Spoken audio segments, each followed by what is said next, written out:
বহুতেই তোমাক দেখুৱাব এই পৃথিৱীখন কিমান সুন্দৰ।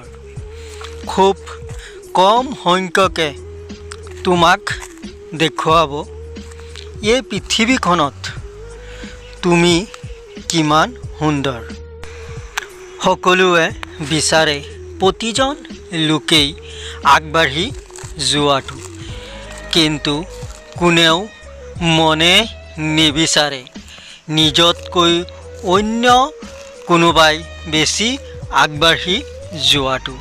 জীৱনত সফলতা নহ'লে বাৰে বাৰে চেষ্টা কৰা, হাৰ মানি নিদিবা, কিয়নো এজোপা লেঙেটা গছেও পাতৰ বাবে অপেক্ষা কৰে।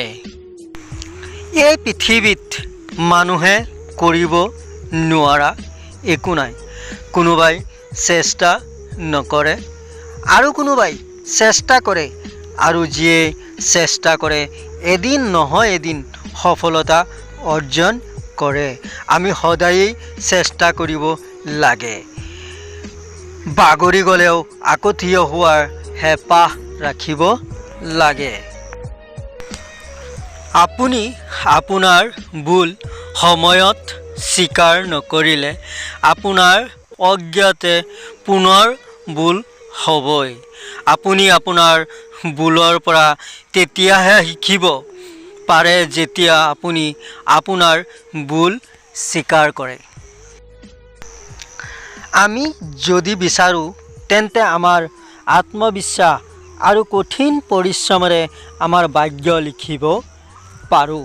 কিন্তু যদি আমাৰ ভাগ্যই আমি লিখিবলৈ নিবিচাৰোঁ, হাত সাৱটি বহি থাকোঁ, তেতিয়া পৰিস্থিতিয়ে আমাৰ ভাগ্য লিখি দিয়ে। এটা ধাৰণা আইডিয়া লওক, এই ধাৰণাটোক আপোনাৰ জীৱন কৰি লওক। ইয়াৰ বিষয়ে চিন্তা কৰক, ইয়াৰ সপোন দেখক, এই ধাৰণাটোৰ ওপৰত জীয়াই থাকক। মগজু, পেশী, স্নায়ু, আপোনাৰ শৰীৰৰ প্ৰতিটো অংশ এই ধাৰণাৰে পৰিপূৰ্ণ হ'বলৈ দিয়ক। অন্য কোনো ধাৰণা আপোনাৰ ধাৰণাক মনলৈ আনিবলৈ নিদিব। এয়াই হৈছে সফলতাৰ উপায়। আপোনাৰ যিমান ডাঙৰ সপোন হ'ব, আপুনি সিমানেই বেছি সমস্যাৰ সন্মুখীন হ'ব, আৰু যেতিয়া সমস্যাৰ সমাধান কৰিব পাৰিব তেতিয়াই আপোনাৰ ডাঙৰ সপোনবোৰ পূৰ হ'ব। সফলতা এদিনত পোৱা নাযায়, কিন্তু চেষ্টা কৰি থাকিলে এদিন নহয় এদিন নিশ্চয় সেয়া পোৱা যায়। যেতিয়া আপুনি অনুপ্ৰাণিত হয় ঠিক তেতিয়াই লক্ষ্য নিৰ্ধাৰণ কৰক, আৰু লক্ষ্যটোৰ পিছত প্ৰতিৰোধ প্ৰকাৰে কাম কৰক। তেতিয়াহে জীৱনত এটা অৰ্থ। অভিজ্ঞতা হৈছে আমাৰ একমাত্ৰ শিক্ষক। আমি গোটেই জীৱন কথা পাতিব পাৰোঁ আৰু যুক্তি দিব পাৰোঁ, কিন্তু আমি সত্যৰ এটা শব্দও বুজি নাপাওঁ। জীৱনৰ আচল সত্য, আপুনি সময়ে সময়ে সমস্যাৰ লগত সন্মুখীন হ'বই লাগিব। মৰম এনে এক বস্তু যি আন্ধাৰ পৃথিৱীক পোহৰাই তুলিব পাৰে। জীৱনত কঠিনতা আমাক বৰবাদ কৰিবলৈ নাহে, কঠিনতা আমাৰ ভিতৰত থকা সামৰ্থ্য আৰু শক্তিক বাহিৰলৈ আনিবৰ কাৰণেহে আহে। আপুনি যদি শুদ্ধ তেন্তে বাৰে বাৰে প্ৰমাণ দিয়াৰ প্ৰয়োজন নাই।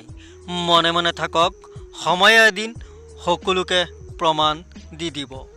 সদায় কঠিনতাক এইটো জানিব দিয়ক যে আপুনি তাতকৈ বেছি কঠিন মানুহ।